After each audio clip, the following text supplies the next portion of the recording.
Le Paris d'aujourd'hui, avec ses lumières apaisantes, est bien loin de la grisaille qui noyait le palais de justice ce jour-là. Alexandre, mon mari d'alors, ne m'avait accordé qu'un regard rapide, presque distrait, tandis que je signais les papiers de notre divorce. Il parcourait son téléphone, inconscient du poids de ma main tremblante. À cet instant précis, il a cru que mon silence était une capitulation, le signe d'une femme vaincue. Il ne voyait pas que, derrière mes larmes, mes yeux observaient, patiemment. Pauline, mon amie, attendait dehors, une boîte rouge à la main, un trophée. Il pensait avoir tout gagné, il pensait m'avoir effacé. Mais parfois, il faut que tout s'écroule pour que la vérité, nue, se révèle enfin. Je m'appelle Clémence Dubois. J'avais 38 ans lorsque tout a basculé, une ancienne professeure, une vie simple, riche de peu. Mais la vie, vous savez, a cette façon bien à elle de vous cueillir au moment où vous vous y attendez le moins. Aujourd'hui, je me trouve ici, assise à la table d'un conseil d'administration, au cœur de Paris. Les lumières de la ville scintillent derrière les immenses baies vitrées de Caldwell Biopharma. Je respire calmement, mes doigts effleurent un dossier en cuir. Une décision importante vient d'être prise, une décision qui marquera un tournant. Mon regard traverse le verre, embrasse les toits de la capitale. Un sentiment de paix, de puissance tranquille, m'habite. Mais pour arriver là, j'ai dû traverser une tempête. Une tempête qui a commencé par une pluie froide, un jour gris de ma vie d'avant.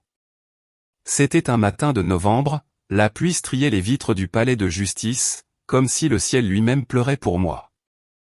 Je me souviens de chaque détail, de l'odeur du vieux bois, du silence oppressant. Assise seule à la longue table en chêne, ma plume tremblait dans ma main. Mes yeux fixaient les papiers du divorce, ces feuilles qui scellaient la fin. L'encre avait déjà bavé là où mes larmes étaient tombées. En face de moi, Alexandre Delacroix, mon mari, ou du moins ce qu'il avait été 5 minutes plus tôt, faisait défiler son téléphone. Il regardait son écran avec la même indifférence qu'il affichait en vérifiant les cours de la bourse. Il n'a même pas levé les yeux quand j'ai signé mon nom. « Soyons adultes, Clémence », avait-il dit doucement. Sa voix était polie, répétée, comme un acteur sur scène. Nous sommes juste différents maintenant. Le greffier avait fait glisser les papiers. Le bruit sec du papier raclant le bois avait transpercé ma poitrine comme une lame. Tandis que je me levais, un coursier était entré dans la pièce. Il tenait une petite boîte rouge Cartier. Il l'a tendue à Alexandre, qui a souri, l'a remercié, et l'a glissée sous son bras. Je n'ai pas eu besoin de demander à qui elle était destinée. Je savais déjà. Pauline Brox, mon amie la plus chère depuis l'université. La même femme qui m'avait tenu la main à travers chaque chagrin, chaque succès, chaque dîner. La même femme qui m'avait volé mon mari. Toutes mes illusions se sont brisées ce jour-là. Mon histoire avec Alexandre n'avait pas commencé sous le signe de l'amertume. Loin de là. Je me souviens de nos premières rencontres. Il était banquier d'affaires, un monde très éloigné de mon université, de mes livres, de la quiétude des salles de classe. Il était charismatique, ambitieux, et cette énergie me fascinait. Il représentait tout ce que ma vie d'alors n'était pas, le tumulte de la réussite, le vertige des sommets. J'étais une professeure de lettres passionnée, il était l'homme qui faisait trembler les marchés. Cette différence, au début, était notre force, notre mystère. Nous nous complétions, disions-nous. Je lui apportais un ancrage, il m'offrait une ouverture sur un monde inconnu. Nos premières années furent douces, empreintes de la légèreté des débuts. Mais, insidieusement, des fissures avaient commencé à apparaître. Elles étaient d'abord si fines que je les prenais pour de simples ombres, des effets de lumière sur une toile parfaite. Alexandre avait cette habitude, après un dîner mondain où je m'étais senti un peu effacé, de me glisser à l'oreille, sur le ton de la confidence, « Ta simplicité, Clémence, est un charme certain, mais, ce monde demande un peu plus d'éclat. » Au début, je souriais, pensant qu'il s'agissait d'une forme d'affection, d'une tentative maladroite de me guider. Il y avait aussi ces suggestions pour mes choix vestimentaires. « Ce tailleur te va bien, mais Pauline porterait quelque chose de plus audacieux pour l'occasion. Ou encore, concernant mes cercles sociaux, tes amis sont charmants, ma chérie, mais pour l'avancement de nos projets, il faudrait peut-être élargir un peu, fréquenter les bonnes personnes, tu comprends? Ces mots, prononcés avec douceur, étaient comme des gouttes d'eau qui érodent la pierre. Il sous-entendait toujours que je devais être rehaussé, que mon essence n'était pas tout à fait à la hauteur de son ambition, de son standing. Je les intériorisais, sans même m'en rendre compte. Peu à peu, je m'étais retiré. Les après-midi passés à lire, à préparer mes cours, à me perdre dans la beauté des mots, devenaient mon refuge. J'y trouvais une consolation que notre vie commune ne m'offrait plus. Ce retrait, je le sais aujourd'hui, avait creusé un gouffre silencieux entre nous, un espace où la complicité s'était éteinte. Ce n'était pas une absence de mots, mais une absence de réelle connexion. Nous parlions de nos journées, mais le cœur n'y était plus. Nos conversations tournaient autour des apparences, des impératifs professionnels d'Alexandre, de mes anecdotes de classe. La profondeur s'était perdue. C'est à cette époque que Pauline Brox avait commencé à faire une apparition plus régulière dans notre vie. Elle était mon amie de collège, une figure joyeuse, pétillante. Au début, elle m'écoutait, elle semblait comprendre mes doutes. Elle était celle à qui je pouvais confier mes petites frustrations face aux attentes d'Alexandre. Elle riait, me disait de ne pas m'en faire. Mais, sans que je ne le perçoive alors, elle observait aussi, silencieusement, cette distance grandissante. Elle était là, à chaque dîner, à chaque événement. Une confidente qui, sans le vouloir, devenait le témoin silencieux de notre lente dérive. Les années avaient passé, et les petites remarques d'Alexandre étaient devenues ma vérité. Il avait cette manière si particulière de me faire douter de moi, de mes goûts, de mes passions. Sa fascination grandissante pour le prestige social et l'image à renvoyer était en contradiction totale avec mon besoin de discrétion, de sincérité. Il ne le disait jamais de façon brutale. Non, c'était toujours enveloppé d'une apparente bienveillance, d'une préoccupation feinte. « Ton travail d'enseignante est noble, Clémence, disait-il parfois, en caressant ma joue. Mais ne penses-tu pas qu'il est temps de viser plus grand? De laisser une marque différente? Il évoquait mes heures passées à peindre, à écrire des poèmes dans mes carnets. C'est charmant, ma chérie, mais, est-ce vraiment ce qui compte le plus? Ces questions, ces suggestions, me rongeaient de l'intérieur. Elles insinuaient que mes aspirations étaient futiles, que ma vie n'avait pas la grandeur qu'il recherchait. Alors, j'avais commencé à abandonner mes pinceaux. Mes carnets étaient restés fermés, poussiéreux, sur une étagère. À quoi bon, me disais-je. Ces activités n'avaient pas d'importance pour lui, l'homme que j'aimais, celui dont la vie comptait le plus. J'avais intériorisé cette idée que ma simplicité était en réalité une faiblesse, un défaut à corriger. Mon estime de moi s'effritait, doucement, sans bruit, comme du sable emporté par le vent. Je ne me reconnaissais plus. Pauline, elle, était de plus en plus présente. Elle riait fort à ses blagues, même les plus cyniques. Elle défendait ses absences, ses silences, avec une légèreté qui me surprenait. Oh, Alexandre est comme ça, tu sais, Clémence.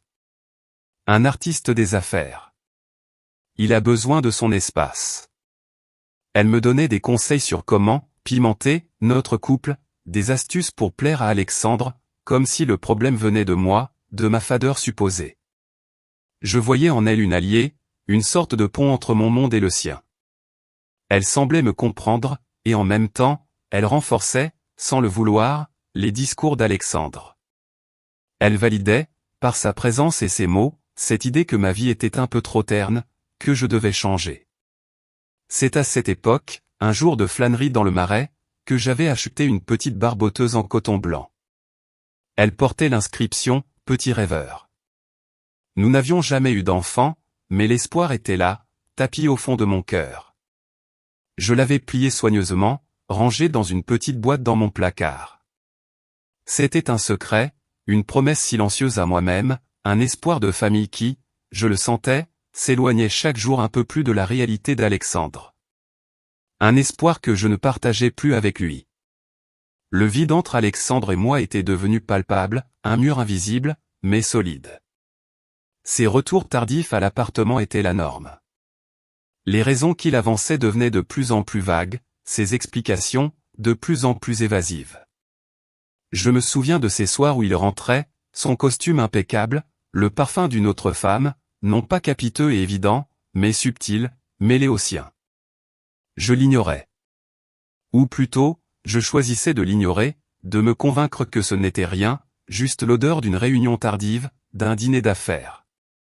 Pauline était devenue une ombre constante, une présence presque fusionnelle avec celle d'Alexandre. Leurs rendez-vous professionnels coïncidaient étrangement souvent. Leurs regards se croisaient, parfois, avec une intensité qui me glaçait le sang, une étincelle que je m'efforçais de ne pas voir. Des détails insignifiants, au début, avaient commencé à s'accumuler. Une montre similaire à celle d'Alexandre au poignet de Pauline, un bracelet discret qui répondait à celui que mon mari portait.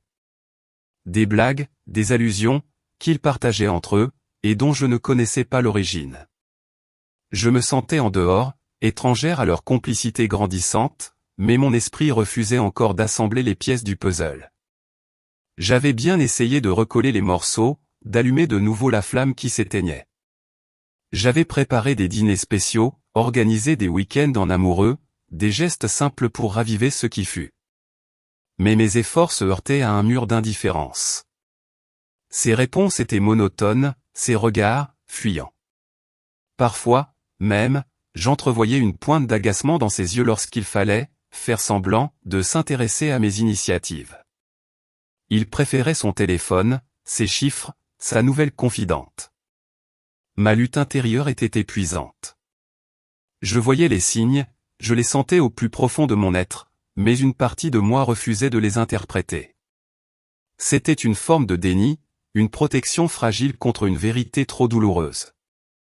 Je m'accrochais désespérément à l'illusion d'une vie qui, malgré ses failles, restait, parfaite, en apparence. Je n'étais pas prête à laisser cette illusion se briser. Pas encore. Puis, le choc. Un article de presse, glané par hasard sur la table d'un café, une brève, anodine en apparence, mais qui me transperça. Alexandre Delacroix et Pauline Brox, aperçus sortant d'un essayage de robe de mariée avenue Montaigne. La nouvelle était encore vague, entourée de rumeurs, mais elle s'abattit sur moi comme un couperet. Mon estomac se tordit. Les mots dansèrent sous mes yeux. Un essayage de robe de mariée.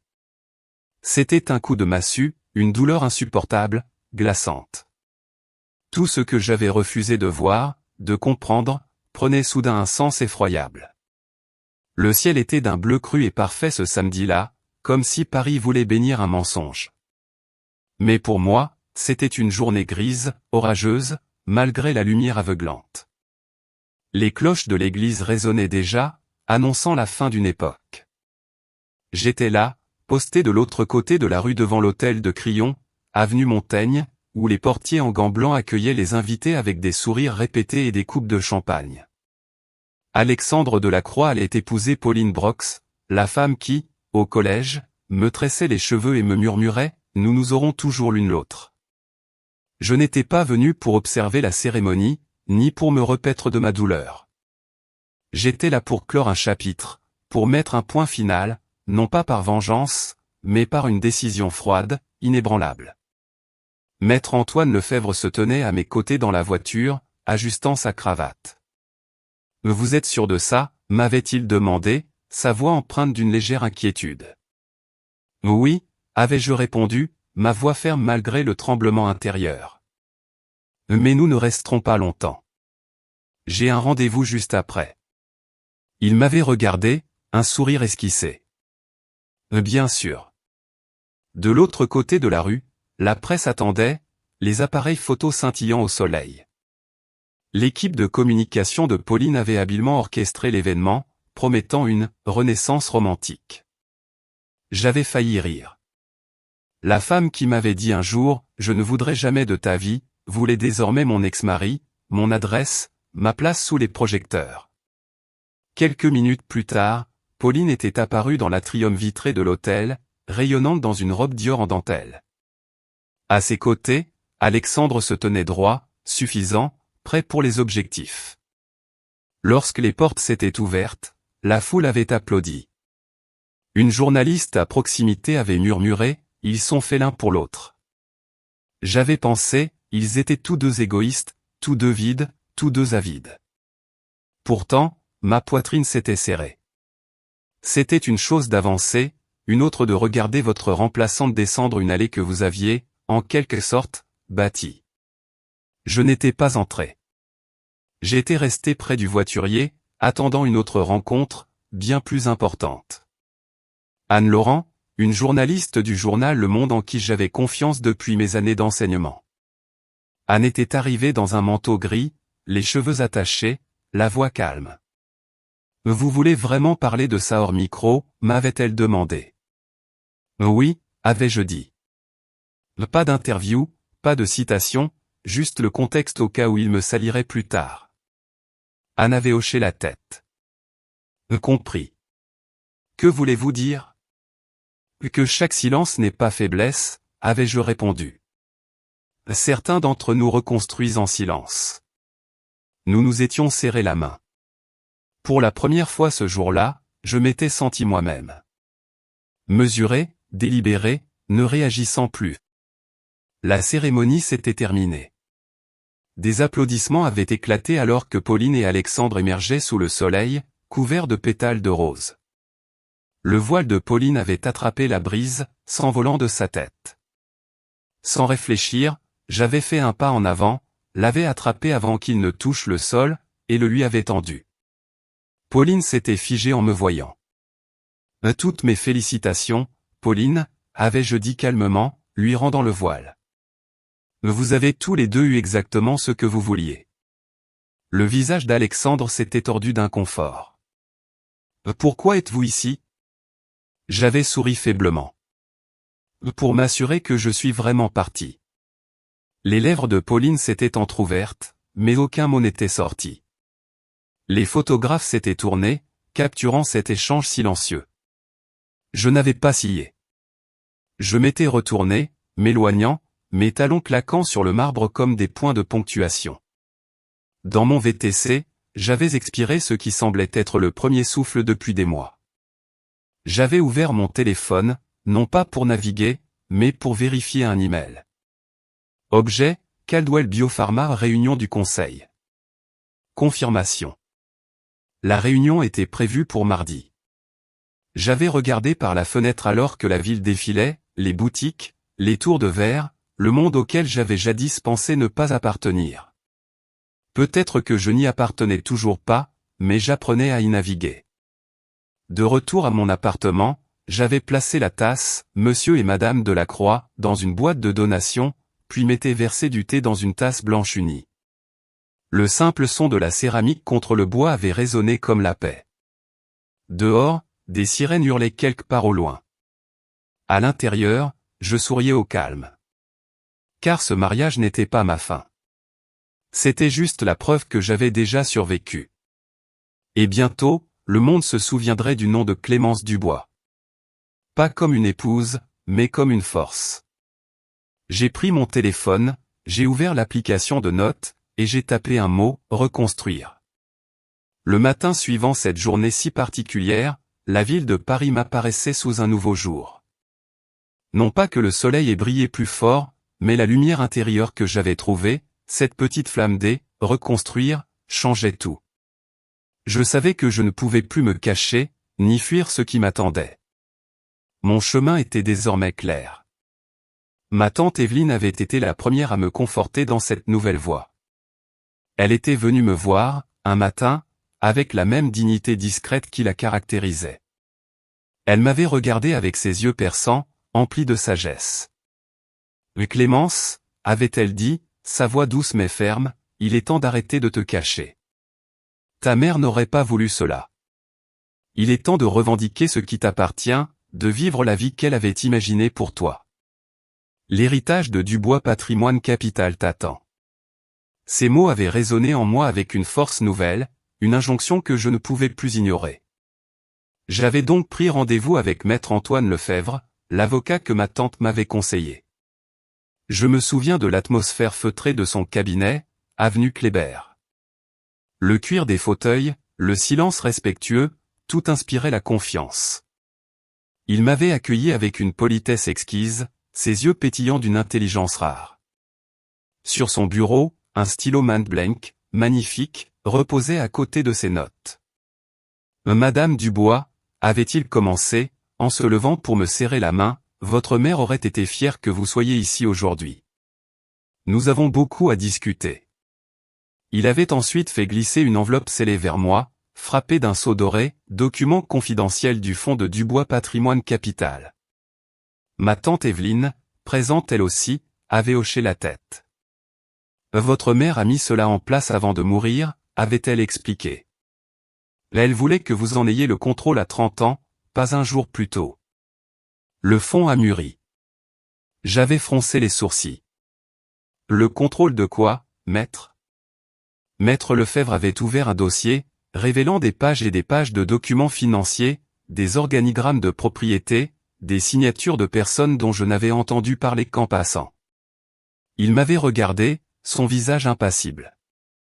Vous êtes désormais l'actionnaire majoritaire de Dubois Patrimoine Capital, avait-il déclaré. Et par l'intermédiaire de Cross Holdings, un actionnaire silencieux de Caldwell Biopharma. J'avais cligné des yeux, stupéfaite. Caldwell ? Comme monsieur Bertrand Caldwell ? Le même, avait confirmé maître Lefebvre. Votre mère a structuré un partenariat avant son décès. Sa condition était que vous n'hériteriez que si vous terminiez vos études, mainteniez un emploi pendant 5 années consécutives et restiez à l'abri de tout scandale public. J'avais failli rire. Les 2 premières conditions sont remplies. La 3e dépend de la tournure que prendront les tabloïds. L'enseignante divorcée, larguée pour une influenceuse. L'expression de maître Lefebvre s'était adoucie. Vous avez gardé votre dignité, Madame Dubois. Cela vaut plus dans une déclaration de presse. Il avait cliqué sur un bouton de son ordinateur portable, et une diapositive d'actifs avait rempli l'écran. Des biens immobiliers à Paris, des actions dans des entreprises technologiques, et une fondation pour les écoles défavorisées qui étaient restées en sommeil après le décès de ma mère. La fondation, avais-je murmuré. Là elle parlait toujours de la rouvrir. Tante Evelyne avait hoché la tête. Là elle vous attend. Mais si vous en prenez le contrôle, vous redeviendrez visible. La presse fouillera. Alexandre réagira. Pauline en fera un roman. Êtes-vous prête pour cela? J'avais regardé la ville à travers la vitre, un Paris vibrant de vie. J'en ai assez de me cacher derrière des gens brisés, avais-je dit. Je veux construire quelque chose de bien. Maître Lefebvre m'avait tendu un ordinateur portable. Alors commençons. Nous réenregistrerons le fonds, transférerons la supervision et préparerons l'examen du conseil. Vous devrez rencontrer l'équipe de Caldwell la semaine prochaine.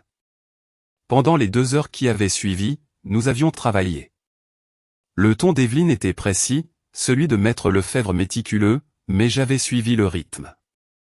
Chaque chiffre, chaque clause, me donnait l'impression de réapprendre la langue de ma mère. Lorsque nous eûmes terminé, maître Lefebvre m'avait dit, il y a une dernière chose. Votre ex-mari a signé plusieurs renonciations pendant votre mariage. S'il a dissimulé des actifs, nous pouvons rouvrir le règlement. J'avais hésité. Vous voulez dire, le poursuivre? Maître Lefebvre m'avait regardé droit dans les yeux. Je veux dire, chercher la vérité. Que vous le punissiez est votre choix. J'avais pensé au sourire suffisant d'Alexandre, au rire de Pauline. Puis j'avais secoué la tête. Pas encore. Je ne suis pas prête à me battre. Je suis prête à m'élever. En me levant, Evelyne m'avait tendu le stylo Montblanc. Votre mère a signé son premier contrat d'entreprise avec ceci. Maintenant, il est à vous. J'avais souri faiblement. Alors, réécrivons tout. Dehors, le vent soufflait dans l'avenue, mais cette fois, je n'avais pas frissonné. Pour la première fois depuis des années, Clémence Dubois était exactement là où elle devait être. Mon chemin était tracé. Je savais que la vérité devait être mon guide, pas la rancœur. Je savais que je cherchais à comprendre, à éclaircir, plutôt qu'à simplement détruire. Mon cœur était lourd de ce passé, mais mon esprit, lui, était léger de cette nouvelle direction. Les matins suivant le rendez-vous avec Maître Lefebvre étaient emplis d'une détermination nouvelle.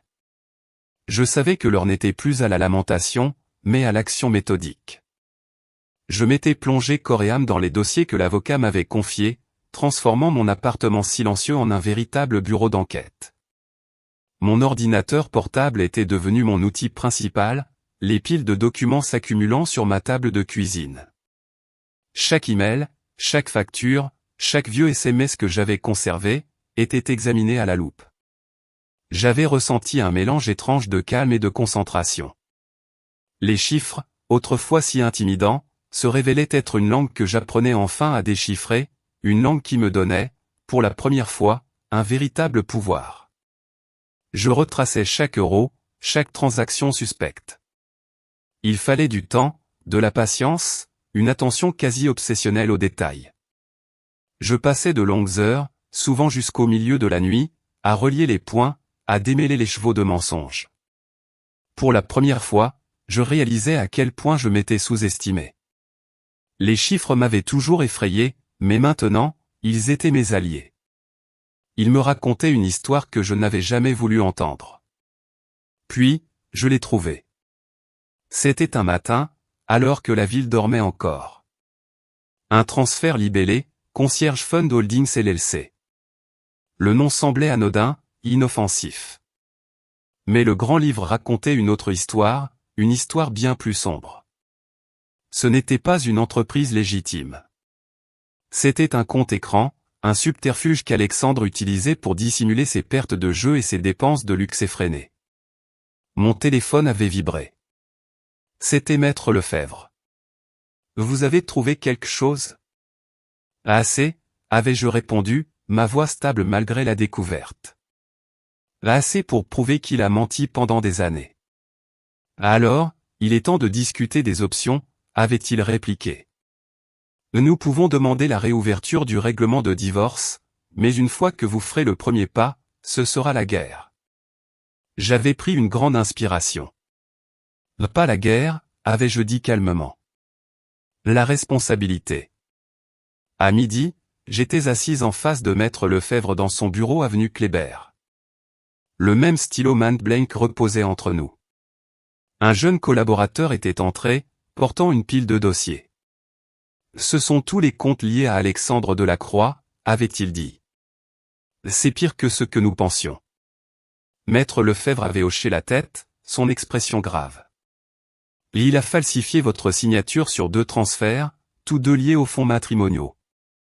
Si nous poursuivons cela, c'est une fraude. » J'avais fixé les papiers. La vérité s'étalait devant moi, implacable. Il avait utilisé mon argent, l'argent de notre mariage, pour financer la start-up de Pauline, n'est-ce pas? Maître Lefebvre avait hésité. En partie. Le reste est allé couvrir ses dettes. Il jouait les riches pendant que vous en payez le prix. Ces mots m'avaient frappé plus durement que je ne l'aurais imaginé.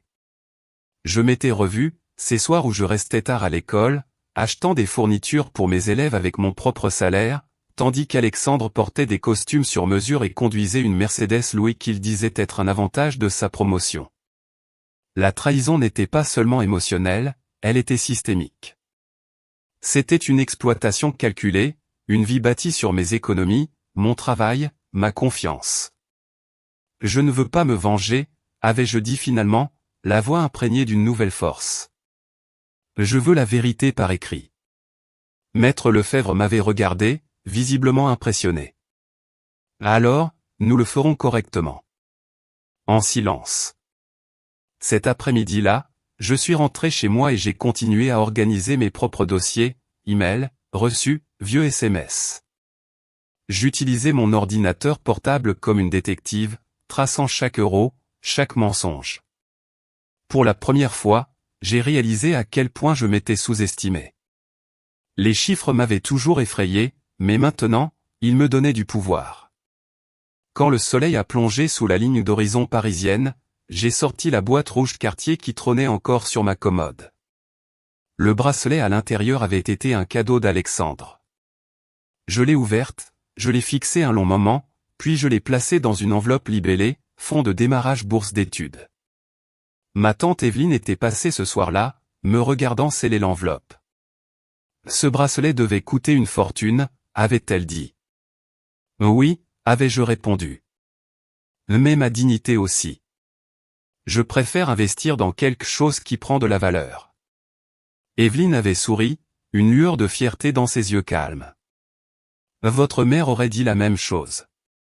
Plus tard ce soir-là, j'ai versé un verre de vin et me suis assise près de ma fenêtre, contemplant les lumières de la ville. J'ai pensé à Alexandre et Pauline, si occupés à jouer le rôle du bonheur, inconscients que le sol sous leurs pieds se fissurait déjà. J'ai ouvert mon journal et j'ai écrit, leçon 3, tu n'as pas besoin de détruire quelqu'un qui t'a fait du mal. La vérité fait toujours le travail. L'horloge sur mon mur tic-tac doucement, régulière, patiente. Pour la première fois, je ne me sentais plus comme une victime, ni une ex-épouse. Je me sentais comme quelqu'un qui reprenait son récit en main, un document, une signature, une vérité à la fois. Et en fermant mon ordinateur portable, je me suis murmuré, ce n'est pas une vengeance. C'est une restauration. Si vous m'écoutez encore, s'il vous plaît, aidez-moi en commentant le chiffre ainsi dessous, pour que je sache qu'il y a encore des compagnons avec moi tout au long de ce voyage. Votre présence est le plus grand des encouragements pour que je puisse vous raconter la dernière partie de cette histoire. Le matin du dépôt de notre requête, Paris était d'un gris particulier, celui qui pousse les gens à presser le pas plutôt qu'à espérer. Mais moi, Clémence Dubois, je n'étais plus pressé. J'avais marché dans les couloirs du palais de justice aux côtés de Maître Lefebvre, le menton haut, les pas fermes.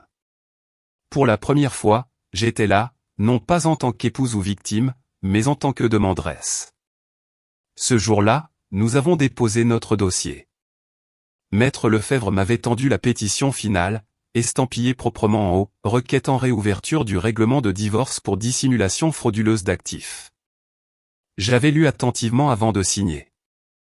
Le stylo Montblanc avait glissé doucement sur la page, le même stylo que ma mère avait jadis utilisé pour créer son entreprise. « Vous êtes certaine de votre démarche ?» m'avait demandé Maître Lefebvre. « Je ne cherche pas la confrontation », avais-je répondu. « Je cherche à rétablir la vérité. » « Bien », avait-il répliqué. « Car ils vont maintenant jeter tout ce qu'ils ont contre vous. » Il ne s'était pas trompé. Quelques heures plus tard, l'avocat d'Alexandre avait déposé une contre-requête, m'accusant de diffamation malveillante. Pauline, toujours stratège, avait posté une nouvelle photo sur Instagram cet après-midi-là. Une image douce de son ordinateur portable à côté d'un café au lait d'avoine, légendé, certaines personnes ne supportent pas de vous voir heureux. Elle avait récolté 30 000 j'aime en 1 heure. Ma tante Evelyne m'avait appelé le soir même.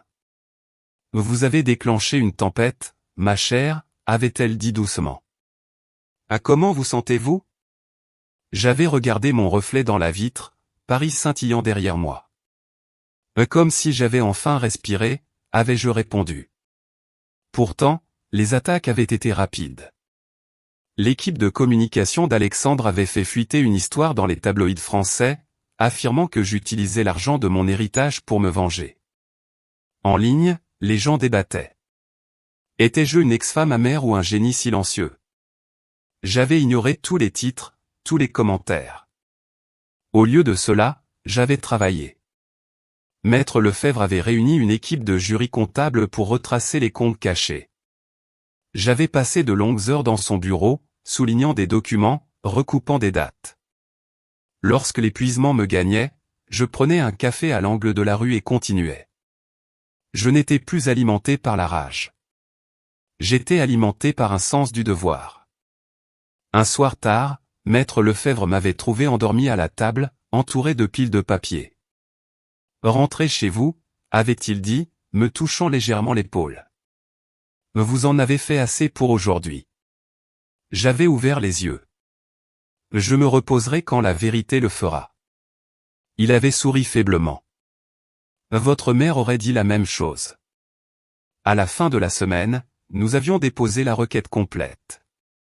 Une journaliste du journal Le Monde m'avait contacté pour un commentaire. J'avais envoyé une seule phrase, pas de vengeance, pas de scandale, juste des chiffres. Elle était devenue virale, non pas pour le drame, mais pour sa retenue.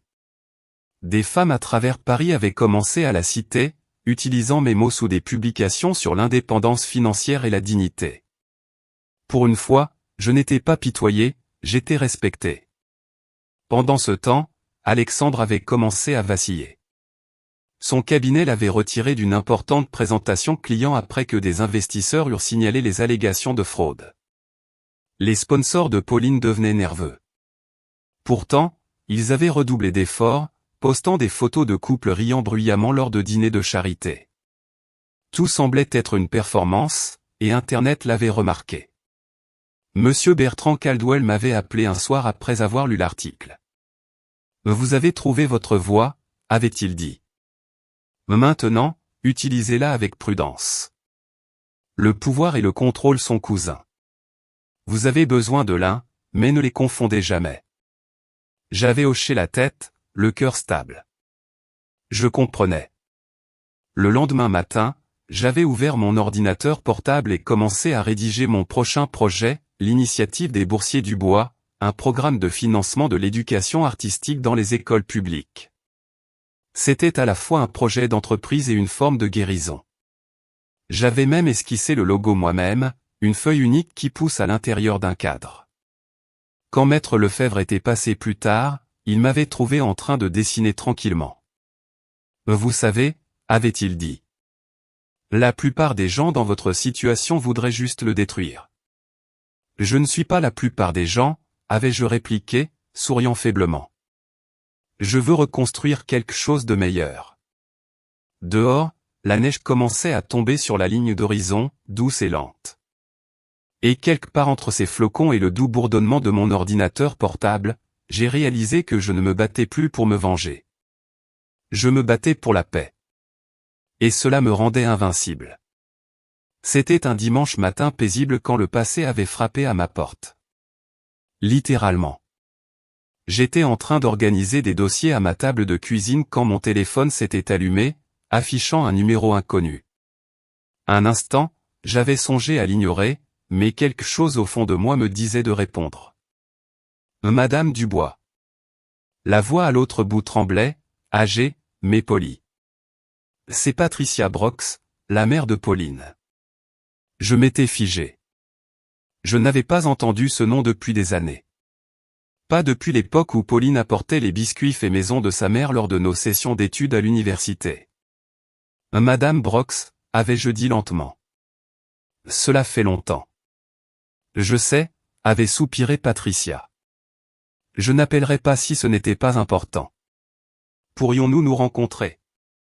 S'il vous plaît. Je ne veux pas parler d'eux au téléphone. 1 heure plus tard, nous étions assises l'une en face de l'autre dans un petit café près de la place de la Concorde. L'endroit sentait le café fraîchement moulu, le sirop d'érable et un regret tranquille. Patricia portait un manteau délavé et serrait son sac à main comme s'il contenait tout son monde. « Je suis désolée », avait-elle commencé, la voix tremblante. « Je ne l'ai pas élevée comme ça. Pauline vous adorait, vous savez. Elle parlait de votre force, de votre gentillesse. » J'avais remué mon café en silence. La vapeur brouillait mon reflet. « Les gens changent », avais-je dit doucement. Patricia avait hoché la tête, les yeux brillants. Elle m'a dit qu'elle avait trouvé l'amour avec Alexandre. Je voulais la croire, mais je vois la vérité maintenant. Il est cruel, contrôlant, et elle est en train de s'effondrer. J'avais cligné des yeux. Que voulez-vous dire? Elle m'a appelé en pleurant hier soir, avait murmuré Patricia. Il crie, il jette des choses. Il dit qu'elle ruine son image. Je lui ai dit de partir, mais elle dit qu'elle ne peut pas. Il gère ses contrats, son argent, tout. Les mots étaient tombés comme une pierre dans ma poitrine. J'avais voulu ressentir de la satisfaction, une sorte de justice poétique. Mais au lieu de cela, je m'étais senti juste fatigué. Je suis désolé qu'elle soit dans cette situation, avais-je dit finalement.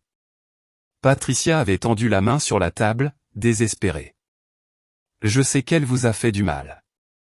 Je ne peux pas réparer cela. Mais s'il vous plaît, si jamais vous avez la chance de l'aider, même un peu, ne lui tournez pas le dos. J'ai peur pour elle.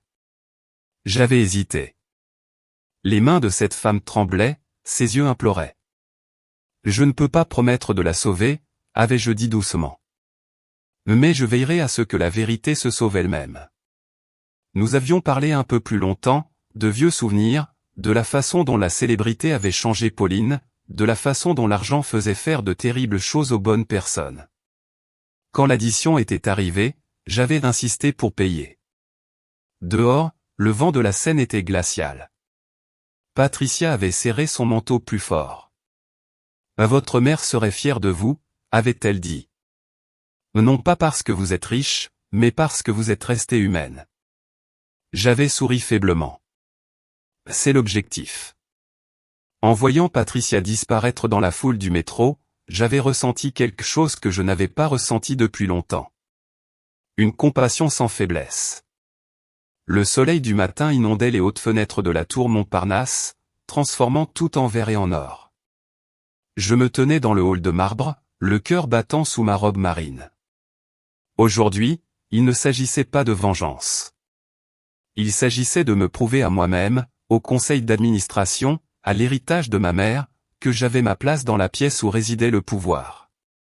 Un agent de sécurité avait vérifié mon identité, levé les yeux, et m'avait fait un signe de tête respectueux. « Dubois Patrimoine Capital » avait-il demandé. « Caldwell Biopharma » avais-je corrigé doucement. « Je suis ici pour l'entretien du conseil. » Il avait souri. « Bonne chance, madame. » Au 40e étage, l'atmosphère était passée du luxe à la pression. Des sols polis, la ligne d'horizon parisienne s'étirant comme une peinture vivante, et des hommes en costume parlant chiffres plus vite que l'air. Je pouvais sentir la légère odeur de colonnes coûteuses et d'ambition. Monsieur Bertrand Caldwell se tenait au bout d'une longue table en verre, examinant des notes avec les membres de son conseil. Quand il m'avait vu entrer, il m'avait fait un signe de tête polie, ni chaleureux ni distant. « Madame Dubois » avait-il salué. « Veuillez prendre place. » Je m'étais assise. Mes paumes reposaient calmement sur mon portfolio, bien que mon pouce accélérât. Le silence était tombé dans la pièce. Une femme en tailleur anthracite, l'une des directrices, avait rompu la tension. « Madame Dubois, vous n'avez jamais occupé de poste en entreprise auparavant. Qu'est-ce qui vous fait penser que vous pouvez apporter votre contribution à une entreprise de cette taille ?» J'avais soutenu son regard fermement. « Parce que j'ai passé la dernière décennie dans les écoles publiques à réparer ce que les gens ignoraient. Je sais comment faire plus avec moins et comment faire en sorte que des ressources limitées changent des vies. » Un homme en face de la table s'était penché en arrière. « C'est un beau sentiment, mais ce n'est pas de la charité. C'est du business. » Alors peut-être que le business devrait se souvenir des gens, avais-je dit calmement. Ma mère croyait que le profit et le but pouvaient coexister. J'ai l'intention de prouver qu'elle avait raison. Il y eut un bref silence éloquent. Même les lèvres de Monsieur Caldwell s'étaient légèrement courbées face à mon sang-froid. Un autre membre du conseil, plus âgé, aux cheveux gris, sceptique, s'était penché en avant. Vous avez été dans les tabloïds récemment. Scandale de divorce, allégation de fraude. Comment pouvons-nous être sûrs que votre présence n'attirera pas une attention indésirable? Ma réponse avait été stable. On ne peut pas contrôler ce que les gens disent, mais on peut contrôler ce que l'on représente, et je représente la transparence, une valeur que cette entreprise a toujours prétendu chérir. La voix de Maître Lefebvre résonnait dans ma mémoire, soyez calme. Soyez indéniable. Pendant l'heure qui avait suivi, j'avais répondu à des questions sur la logistique, la durabilité et les futurs partenariats.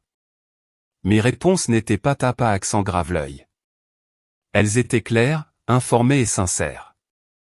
J'avais fait référence à la fondation dormante de Dubois Patrimoine Capital, suggérant des projets conjoints qui fusionnaient le développement urbain avec le bien-être communautaire.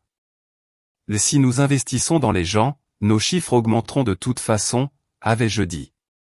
Lorsque la réunion s'était terminée, le silence était revenu dans la pièce. Monsieur Caldwell avait regardé autour de la table. Je pense que nous en avons assez entendu, avait-il dit. Nous délibérons et vous informerons bientôt. Je m'étais levé, avais hoché la tête respectueusement et j'étais parti. En dehors de la salle de conseil, mes genoux avaient failli céder, mais je ne les avais pas laissés faire. J'avais appuyé sur le bouton de l'ascenseur, expiré et regardé à travers le mur vitré. La ville s'étendait à l'infini sous moi. De petites voitures, de minuscules personnes, un millier d'histoires se déroulant. En bas, Evelyne m'attendait près d'une élégante Mercedes Classe S, un doux sourire sur son visage. Alors, avait-elle demandé. Je ne sais pas, avais-je admis. Ils ont posé des questions difficiles. C'est ce que les gens font quand ils voient du potentiel, avait répliqué Evelyne. Vous n'êtes pas allé là-bas pour gagner leur approbation. Vous êtes allé là-bas pour retrouver votre nom. Alors que la voiture s'insérait dans le trafic, j'avais reposé ma tête contre la vitre, regardant l'avenue Montaigne défiler. Pour la première fois, je me sentais calme. Non pas parce que j'étais certaine de la victoire, mais parce que j'avais montré qui j'étais vraiment. Ce soir-là, je suis rentré chez moi, j'ai posé mon dossier bleu marine sur le comptoir et j'ai écrit dans mon journal, leçon 5, appartenir ne signifie pas qu'ils vous laissent entrer. Cela signifie que vous êtes entré quand même. Puis j'ai éteint la lumière, souriant faiblement dans le noir. Car quelque part derrière ces murs de verre, le conseil ne discutait pas seulement de mon CV. Ils réalisaient qu'une femme qu'ils avaient jadis sous-estimée avait déjà appris à diriger. Le samedi suivant, le ciel au-dessus de la Bretagne semblait fait d'argent brossé, agité et silencieux. Je conduisais sur la route côtière étroite vers une petite maison que je n'avais pas visitée depuis mon enfance. Ma mère, Auguste, louait cette petite maison chaque été, notre monde secret de sable, de livres et de crêpes du matin. Elle était restée vide depuis sa mort. Maintenant, Evelyne m'avait demandé de venir. Il y a quelque chose ici que votre mère vous a laissé, m'avait-elle dit. Quand j'étais entré, l'air sentait le cèdre et le sel. Des particules de poussière flottaient dans la lumière du soleil qui traversait les rideaux de lin. Tout était exactement comme je m'en souvenais, la théière bleue ébréchée, la photographie fanée de ma mère et moi sur la cheminée. Une vague d'émotion m'avait frappé si soudainement que j'avais dû agripper la table pour me stabiliser. Sur le comptoir de la cuisine, il y avait une enveloppe en lin scellée d'un M en cire. Evelyne se tenait près de la fenêtre, les mains jointes. Elle m'a laissé ceci il y a des années, avait-elle dit doucement. Elle m'a dit de vous le donner quand vous seriez prête à arrêter de survivre et à commencer à diriger. Mes doigts avaient tremblé en brisant le sceau. À l'intérieur, il y avait deux choses, une lettre manuscrite et une petite clé en laiton. J'avais déplié la lettre avec précaution. L'écriture de ma mère s'inclinait élégamment sur le papier crème. Ma très chère Clémence, si tu lis ceci, tu as affronté ce que j'ai toujours craint le plus. Le moment où la vie a essayé de te convaincre que tu étais moins que ce que je t'ai élevé à être. Je t'ai tenu à l'écart de la soif de pouvoir de ce monde pour que tu puisses d'abord grandir dans la gentillesse. Mais maintenant, la gentillesse seule ne suffira pas. Tu dois apprendre à diriger avec force, grâce et clarté. Cette clé ouvre un coffre-fort à la Société Générale de l'avenue de l'Opéra. À l'intérieur se trouvent mes registres personnels. Ce n'est pas de l'argent, c'est de la mémoire. Des poignées de main, des promesses, des dettes d'honneur. Tu y trouveras les gens qui ont façonné notre empire et ceux qui l'ont trahi. Utilise-le non pas pour la vengeance, mais pour la sagesse. Que la vérité soit ton arme et la compassion ta couronne. Rends ta vie plus grande que ta douleur. Avec tout mon amour, maman. Au moment où j'avais fini de lire, mes larmes avaient brouillé l'encre. Evelyne s'était approchée mais n'avait pas parlé. Le silence entre nous était sacré. Après un long moment, j'avais murmuré, elle savait tout. Sur moi. Evelyne avait hoché la tête. Votre mère voyait plus loin que nous tous. Ce soir-là, j'étais retourné à Paris. La clé en laiton était lourde dans ma poche, chaude de ma paume. Le lendemain matin, j'étais entré à la Société Générale où un directeur âgé m'avait conduite à une pièce privée. À l'intérieur d'une petite boîte en acier se trouvait un registre en cuir rempli de noms, de notes et de signatures de décennies d'affaires. Parmi eux, j'avais vu des noms de familles familiers, Caldwell, Delacroix, et Brox. Ma mère avait cartographié les veines financières de la ville, chaque alliance et trahison tissées ensemble. Il y avait même une note manuscrite à côté de la famille Delacroix, ne jamais faire confiance à un homme qui valorise l'apparence plus que l'empathie. J'avais ri à travers mes larmes. Mais tu m'avais prévenu, n'est-ce pas, avais-je murmuré.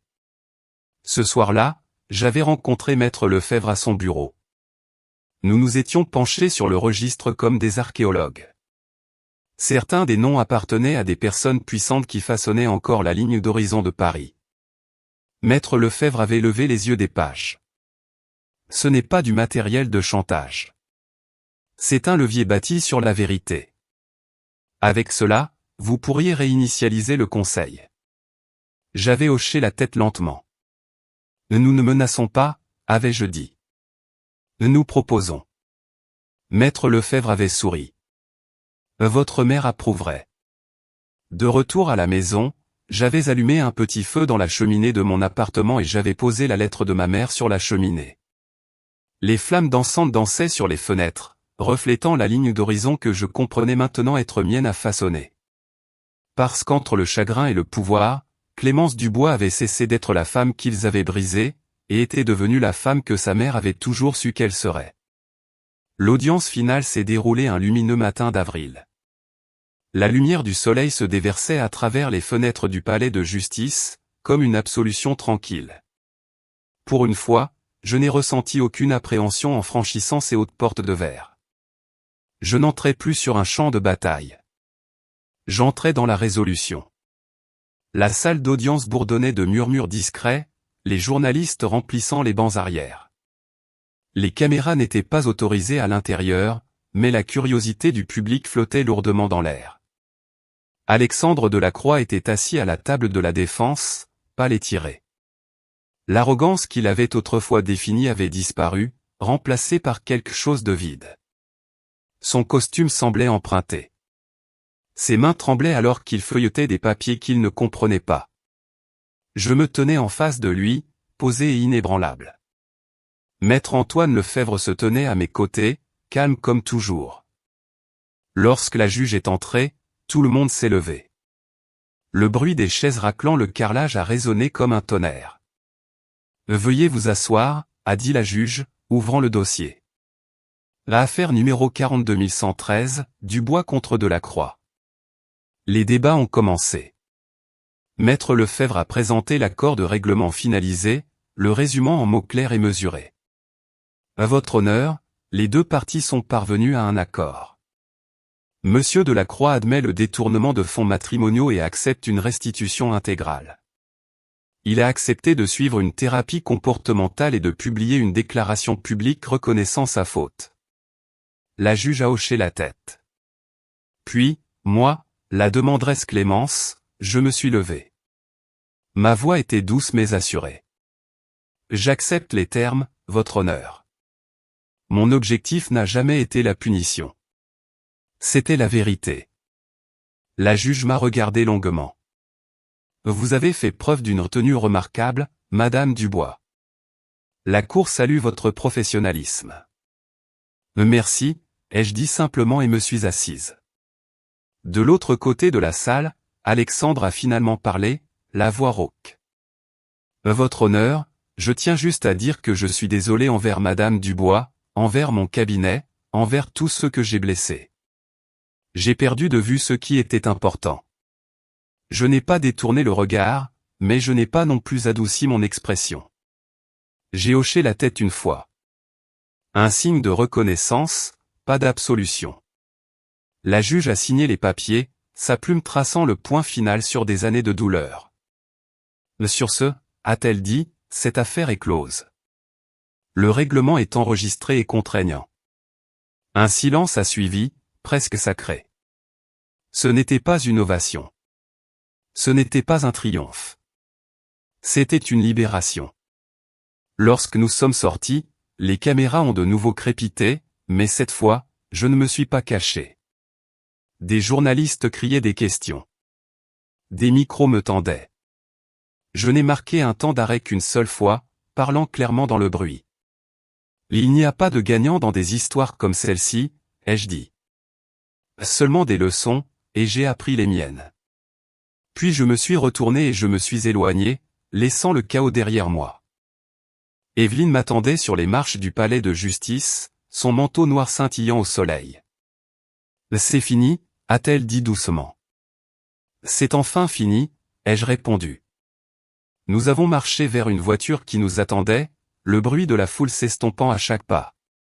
L'air extérieur était plus chaud maintenant, légèrement parfumé par la pluie printanière et les tulipes. Maître Lefebvre nous a rattrapés, tenant une copie de l'ordonnance signée.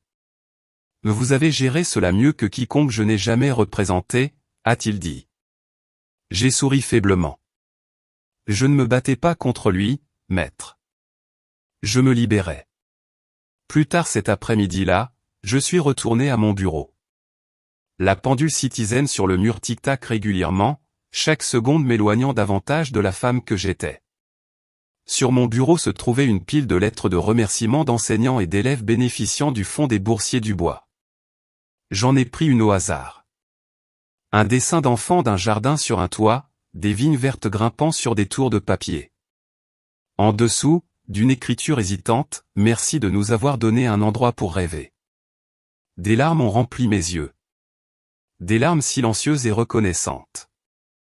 Dehors, le ciel s'étendait, bleu et infini au-dessus de Paris. Car dans cette salle d'audience, Clémence Dubois n'avait pas seulement clos une affaire. Elle avait clos un chapitre.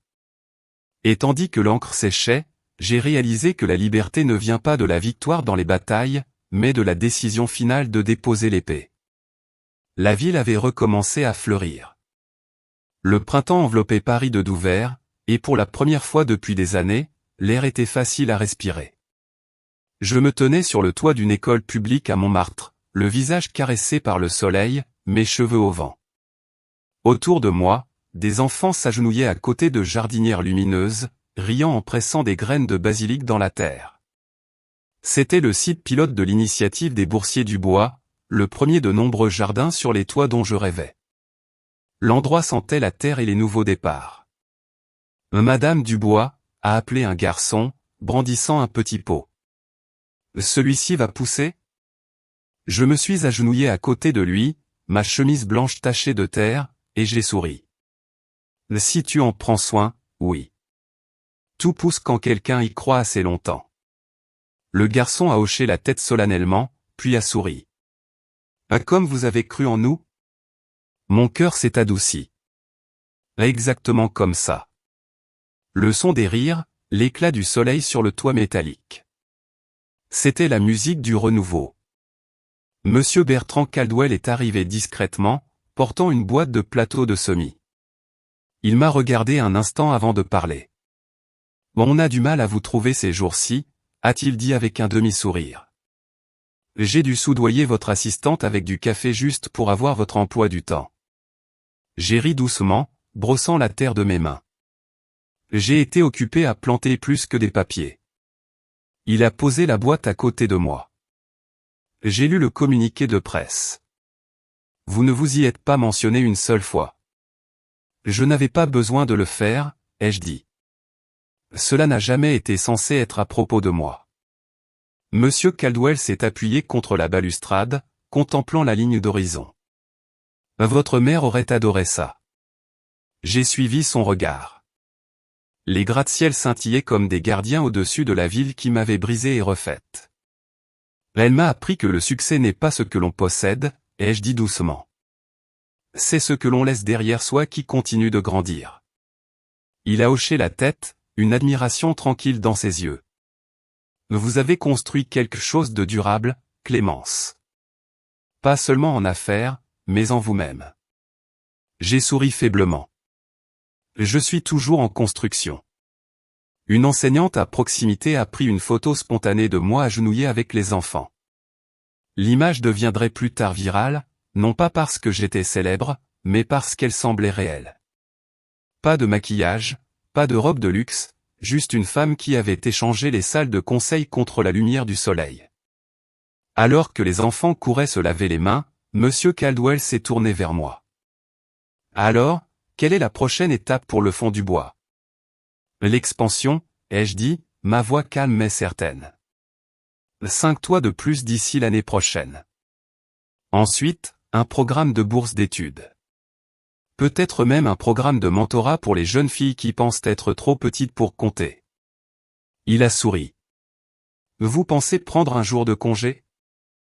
Peut-être un jour, ai-je dit, jetant un coup d'œil au rire des enfants résonnant sur le toit. Mais pour l'instant, cela ressemble à du repos. Une rafale de vent a apporté l'odeur de la terre et de la pluie printanière. J'ai levé les yeux vers le ciel et j'ai pensé à toutes les nuits où j'avais pleuré pour des choses qui n'avaient plus aucun pouvoir. Ce soir-là, je suis rentré à mon appartement. Les murs étaient plus clairs maintenant, remplis de vie, de livres, d'esquisses, d'une petite plante poussant dans un pot en verre recyclé. Sur le mur était accrochée une photo encadrée du gala, moi sur scène, souriante sous les lumières. Je ne ressemblais plus à une femme qui se prouvait quelque chose. Je ressemblais à quelqu'un qui avait déjà gagné. Mon téléphone a vibré. Un message de Pauline.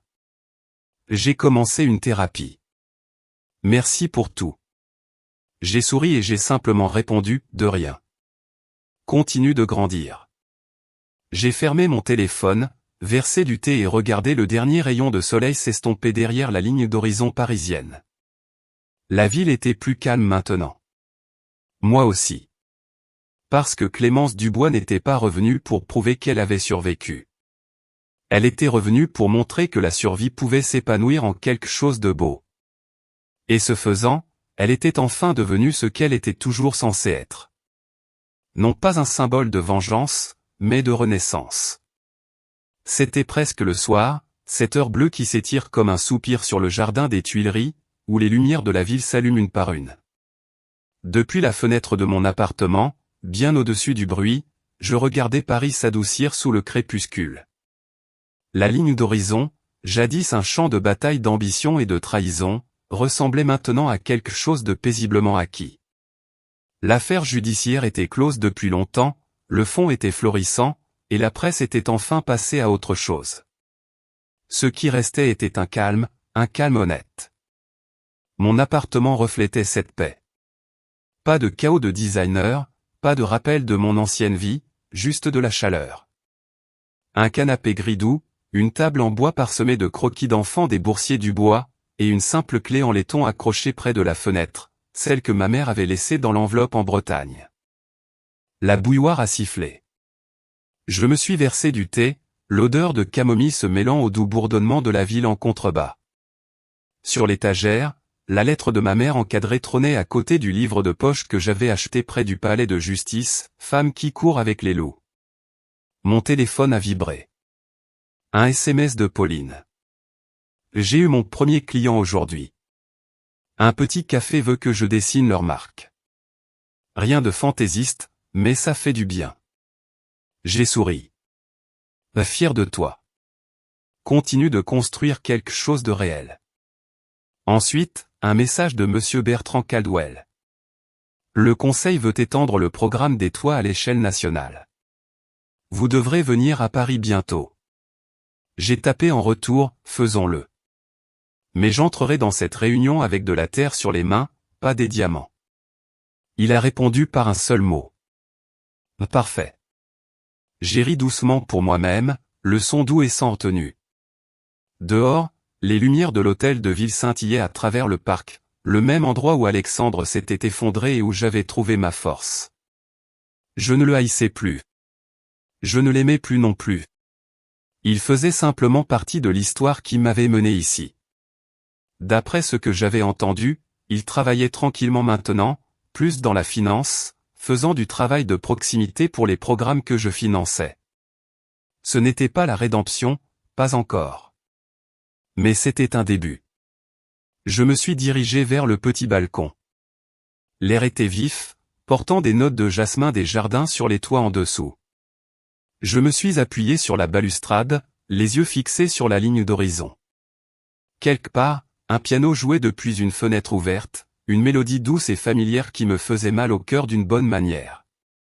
J'ai murmuré, « Maman, j'ai tenu ma promesse. » Et dans ce silence, je pouvais presque entendre la voix d'Auguste Dubois à nouveau, stable et gentille. « Rends ta vie plus grande que ta douleur. » Je suis rentré, m'asseyant à ma table. Mon journal était ouvert là où j'avais écrit mes leçons, une pour chaque chapitre de ma renaissance. J'ai tourné à la dernière page et j'ai commencé à écrire, mon écriture lisse et certaine. Leçon 8, la paix ne signifie pas oublier la tempête. Cela signifie apprendre à danser quand la pluie revient. J'ai fait une pause, souriant à travers mes larmes. La ville dehors pulsait comme un être vivant, les reflets des phares s'étirant sur le verre. Quelque part en dessous, des rires résonnaient depuis un café de rue. Le monde continuait d'avancer, indifférent et beau. Je ne me sentais plus petite. Je ne me sentais plus brisée. Je me sentais vivante. En fermant mon journal, mon regard s'est posé sur la photo encadrée de ma mère et moi dans la vieille maison de Bretagne. 2 femmes, un héritage. J'ai touché le verre doucement. Je te comprends enfin, ai-je murmuré. Puis j'ai soufflé la bougie à côté de moi, laissant la pièce baignée dans la lueur bleue du soir. Parce qu'en cette heure tranquille entre le jour et la nuit, Clémence Dubois a réalisé quelque chose de profond. La vengeance met fin aux histoires, mais la grâce les réécrit. Et la sienne était enfin une histoire de liberté. La vie, après tout, est une série de saisons. Ce printemps-là, Paris bourgeonnait de nouveau, l'air rempli d'une légèreté retrouvée. Clémence se tenait sur le toit d'une école, le visage caressé par le soleil, observant des enfants rire en semant des graines. Elle était là où elle devait être, non plus une femme brisée, mais une bâtisseuse. L'échec d'Alexandre ne fut pas une question de fortune ou d'influence. Il s'effondra car il n'avait jamais su voir au-delà des apparences, ne jaugeant les êtres qu'à l'aune de leur utilité ou de leur éclat superficiel. Sa chute fut le prix de son arrogance, de cette condescendance inconsciente envers celle qui partageait sa vie, de son mépris pour la profondeur tranquille. Il avait troqué la richesse d'un cœur pour la vacuité d'un miroir, et le reflet s'était brisé.